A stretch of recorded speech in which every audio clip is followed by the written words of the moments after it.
We've done a lot of work to keep people safe, patients and staff. Every patient who comes for a surgical procedure has a COVID test done before their arrival, mostly in the form of a drive-up test. So as you come through the door, you're provided a mask, patients and employees. Once you come to your destination, you'll notice that there's social distancing set up with markers on the floor and furniture laid out in a fashion to keep people distant from each other. Once the patient is in the preoperative area, they, for the most part, unless they have special needs, are alone with myself and the nursing staff.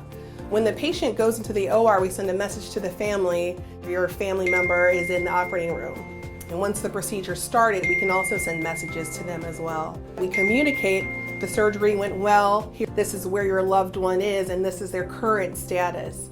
And having that enhanced communication, just like we've had to do in other areas of our lives, has been extremely effective, important, and it keeps us connected to the families. Specifically for surgical patients, after their surgery is over, we still make the daily phone calls from the perioperative space in our clinics to make sure they're doing okay.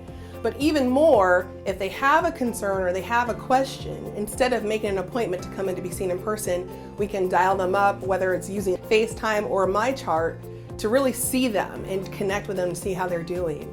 There's a risk associated with delaying your procedure. And so people should feel confident that they're safe to come here, safe to get their procedures, and that the measures that we put in place are keeping people protected.